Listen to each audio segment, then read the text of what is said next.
William Wallace foi condenado em 1931 pelo assassinato da sua esposa, Julia Wallace, em Liverpool, na Inglaterra. Um clássico mistério de assassinato inglês. Ele tomou um caráter único, classificado com uma categoria totalmente diferente, e no vídeo de hoje você vai entender por que esse caso tomou um caráter tão singular e tão intrigante, atraindo criminologistas e escritores até hoje por mais de 80 anos. Será que teria sido esse o crime perfeito? Então se prepara, lá vamos nós!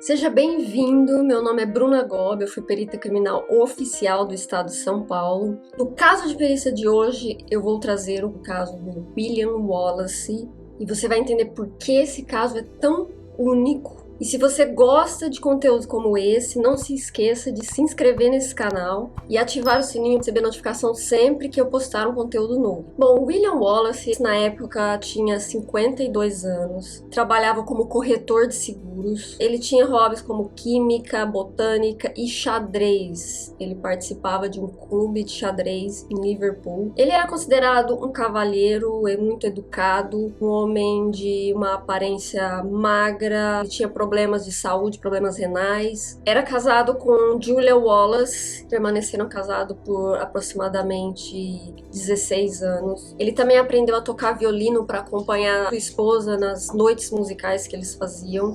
Ela era uma excelente pianista. Bom, o caso aconteceu em 1931. Tudo começou na noite anterior ao crime. Ele saiu de casa para ir, como costumava ir, ao clube de xadrez. Tinha uma partida marcada nesse dia. Só que 25 minutos antes dele chegar no clube de xadrez, alguém ligou no clube, se identificando como R.M. Caltroff. Eles anotaram um recado, ele deixou um recado falando que queria falar com o William sobre questão de seguro, sobre os negócios. E ele deixou um endereço pedindo para ele se encontrar com ele no dia seguinte, às 19h30, e ele deixou lá o endereço Menlove Gardens West, número 25. 25 minutos depois dessa ligação, quando o Wallace chegou no clube de xadrez, passaram esse recado para ele. Ele não conhecia essa pessoa, nunca tinha ouvido falar. Quando ele estava lá jogando xadrez, ele chegou até a comentar com as pessoas se eles conheciam. Ficou pensando, tentando lembrar se ele conhecia essa pessoa de algum lugar. Bom, depois da partida de xadrez, ele volta para casa. Ele comenta com a esposa que ele recebeu essa ligação. E segundo ele mesmo, ela o convenceu de ir porque poderia ser um bom negócio para a família. Essa ligação, presta atenção, porque essa ligação é da onde que começa todo o mistério por trás desse crime. Então, no dia seguinte, ele trabalhou normalmente, fazendo as coletas dele para a empresa de seguros. Ele voltou para casa por volta da hora do almoço, depois saiu novamente. E aí mais à tarde, por volta das 5 e pouco, ele voltou para casa. E como o encontro estava marcado para 7h30, ele teria que pegar 2 bondes para ir da casa dele até esse endereço. Ele teria que ter saído de casa por volta das 6h45 no máximo, para poder dar tempo de chegar no horário marcado. Mas um pouco antes dele sair de casa, o entregador de leite, um menino de 14 anos, disse ter não só visto, mas conversado com Julia Wallace, falado até sobre as suas mazelas, seus problemas de saúde. Ela também era uma pessoa que tinha vários problemas de saúde. E segundo ele teria visto ela por volta das 6h30. Então o William saiu. Testemunhas disseram que ele parecia um pouco inquieto no bonde. Ele também estava procurando um endereço que ele não sabia, não conhecia. Ele ficou perguntando para algumas pessoas se alguém conhecia esse lugar. E quando nessa tentativa dele encontrar esse local, quando ele chegou, ele percebeu que essa rua ela existia, esse endereço, mas não com o sentido oeste, mas sim norte, sul, leste, mas a oeste não existia. Ele chegou até a bater no endereço número 25 de uma dessas ruas, também não era o lugar que ele estava procurando. Ele chegou também a perguntar para um policial que estava na área sobre esse lugar, ele não conhecia, ninguém sabia informar. Ele perguntou para pessoas que estavam andando na rua também, ninguém soube informar desse endereço. Então ele acabou desistindo, né, e voltou para casa.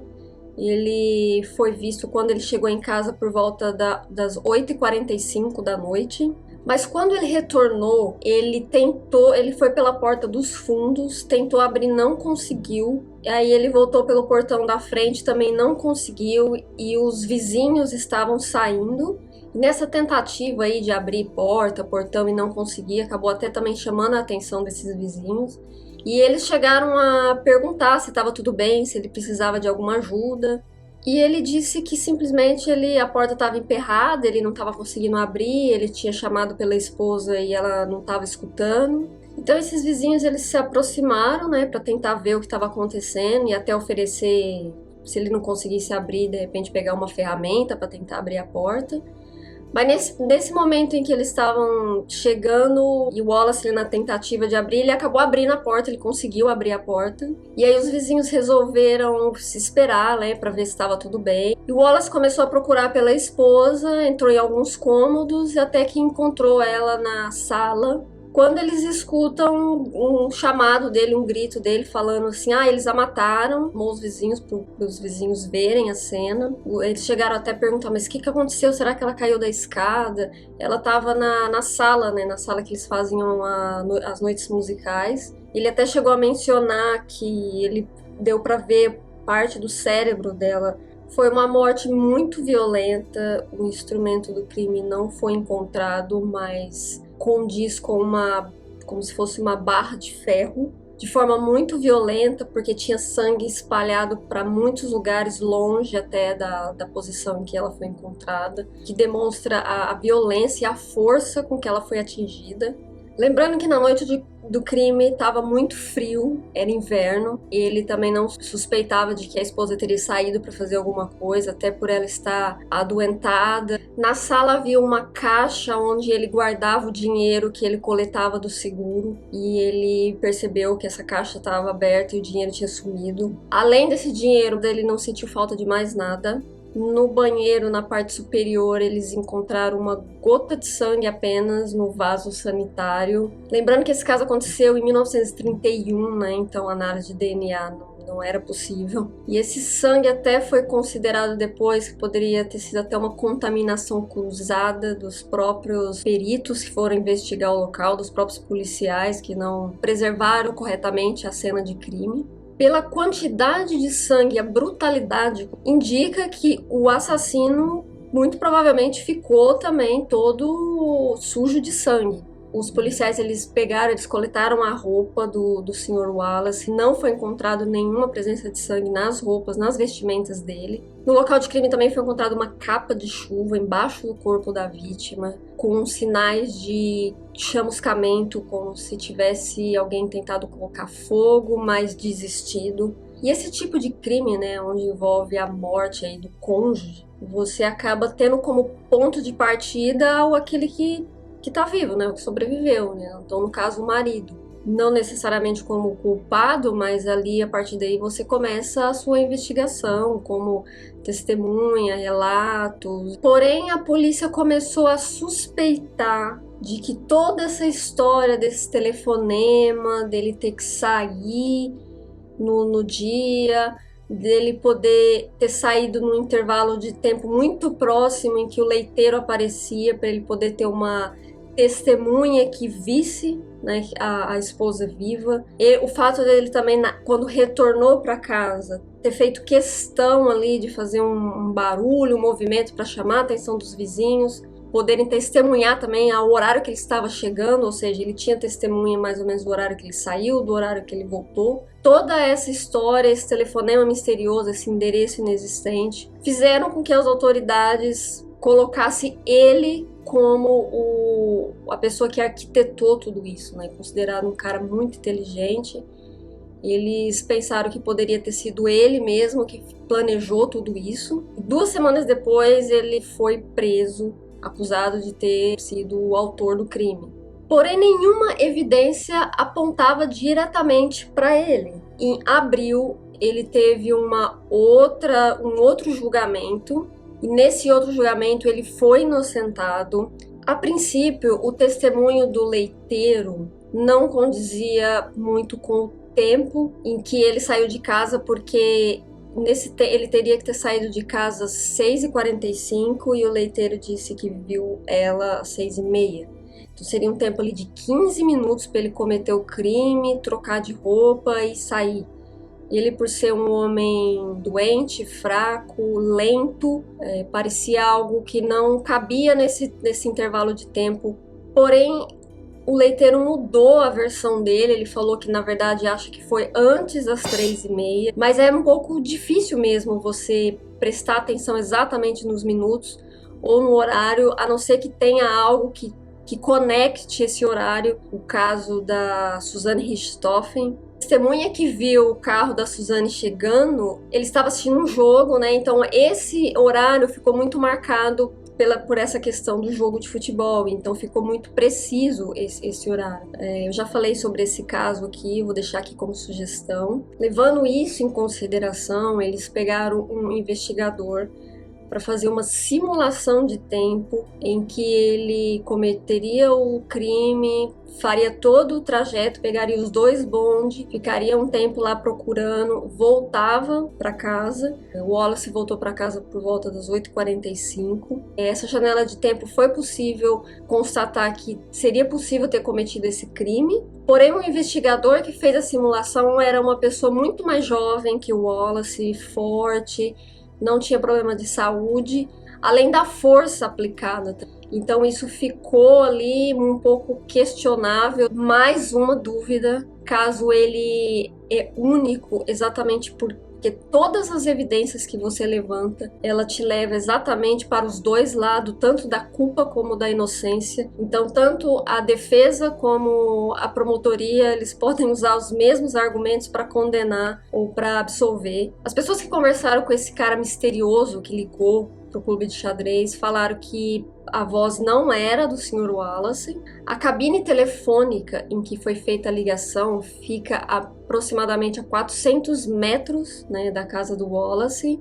Eles fizeram esse trajeto, teria dado tempo, sim, ele mesmo ter feito a ligação, porque ele chegou no clube de xadrez aproximadamente 25 minutos depois que o clube recebeu essa ligação. A polícia tentou explicar que aquela capa de chuva encontrada no local teria sido usada pelo Sr. Wallace exatamente para poder se livrar das manchas de sangue, que ele poderia até estar nu, vestiu a capa de chuva, cometeu o crime, tentou colocar fogo na capa, mas às vezes pela fumaça, pelo cheiro desistiu, deixou lá, vestiu a roupa e saiu. Ou até mesmo que ele poderia estar vestindo a roupa, mas por estar com a capa de chuva não teria respingado nenhum sangue nas vestimentas dele. A questão é, qualquer elemento que você extrai desse caso leva tanto a inocência quanto a culpa. Vários autores de livros escreveram sobre o caso, surgiram ali várias teorias. Um desses autores até considerou esse caso como uma jogada de xadrez, o cheque perpétuo, é quando o jogador ele faz uma série de movimentos de cheque, mas que não leva a lugar nenhum. Porém, qualquer outra movimentação diferente levaria à vitória do oponente. Atualmente, a maioria dos jogadores consideram um empate quando essa situação acontece. Quais, então, foram ali as teorias? O que mais se descobriu sobre esse crime? Jonathan Goodman, em 1960, no livro dele consta que ele descobriu que teve um colega de trabalho, que ele chegou até a fazer algumas coletas do seguro para o Sr. William, porque ele estava doente, mas parece que parte desse dinheiro não foi repassado para a empresa, porém o Sr. William nunca o denunciou. O nome dele não foi revelado nesse livro. Já em 1981, um outro escritor, o Roger Wilkes, fez uma investigação para um programa de rádio que ele tinha e ele descobriu algumas coisas novas sobre o caso. Uma delas foi que esse funcionário que trabalhava junto com o Sr. William se chamava Richard Gordon Perry, e ele na época tinha 22 anos, era mimado, gastava dinheiro de forma irracional. Na época foi investigado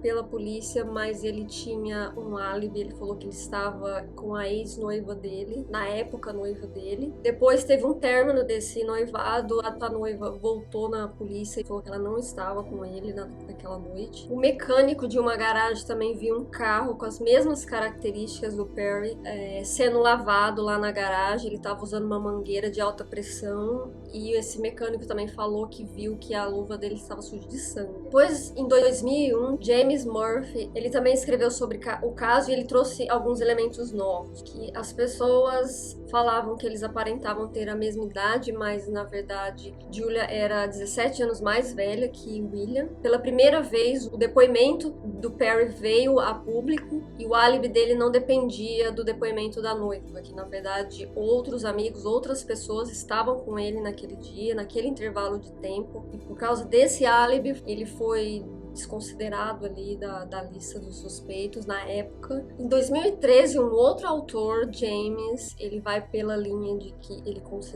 acha que William é culpado, que ele realmente cometeu o crime, utilizou a capa de chuva para se livrar das manchas de sangue, e ele acredita que o Cole Trough, que foi essa pessoa misteriosa que ligou para o clube de xadrez, que na verdade ele acredita que era o Perry, mas como uma forma de brincadeira, uma brincadeira de mau gosto que ele quis fazer por causa daquele problema que ele teve na empresa. Porém, não faz muito sentido ele ter feito essa pegadinha, sendo que o William nem sequer denunciou. Já em 2017, Annie Carton traz novos elementos. Ela também fala sobre o caso e ela comenta que o pai dela, na época, o visitou quando ele estava preso, a pedido do próprio William. Segundo ela, o pai dela contou que ele disse a ele quem era o assassino. O pai dela o conhecia pelo clube de xadrez, ele era filho de um dos oponentes de William, então ele o conhecia de lá. Ele não revelou esse nome, mas ele o considera uma pessoa muito inteligente e muito má. E ela supõe que essa pessoa, que o pai dela considera inteligente e má, seja o Perry. Já em 2018, Anthony Brown também escreve sobre isso e ele traz uma história, uma teoria diferente.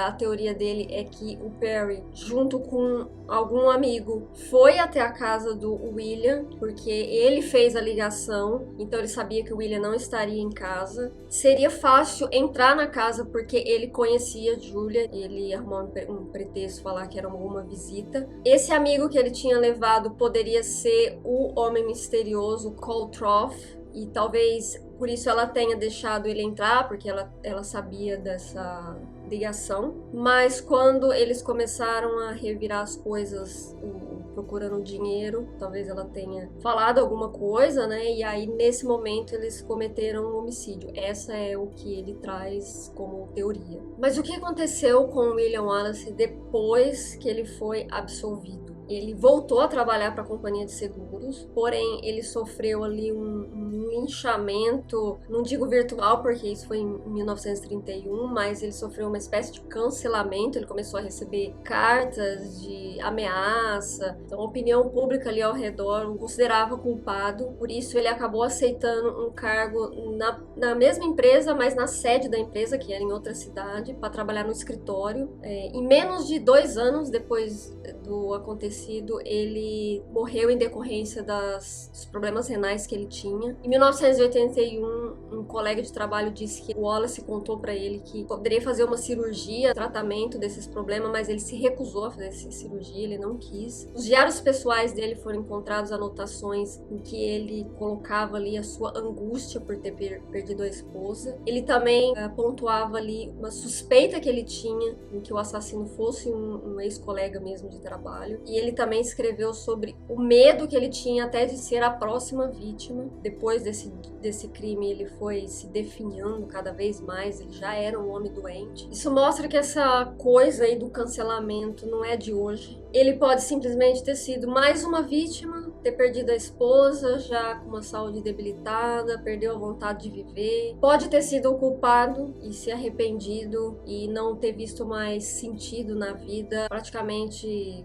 expulso, né, da onde ele morava ali, da sua convivência, né? Ele não conseguiu conviver bem mais ali. Eu não achei nada em relação à porta, se foi periciado, o que eles verificaram, se realmente tinha algum defeito ou não. Como estava inverno, era uma noite muito fria, é comum emperrar, então pode ter sido apenas uma situação mesmo que ele passou, teve esse problema com a porta. Independentemente disso, se eles tivessem descoberto mesmo que a porta tinha ou não um defeito, seria mais um elemento em que te direcionaria para ambos os lados, inocente ou culpado, porque afinal de contas ele poderia ter planejado isso também. Mas o mistério permanece e é por isso que esse caso é considerado um dos casos mais enigmáticos da história de assassinatos britânicos. Deixa aqui nos comentários o que você acha que aconteceu. E se você gosta desse tipo de conteúdo, não se esqueça de se inscrever nesse canal e até o próximo vídeo.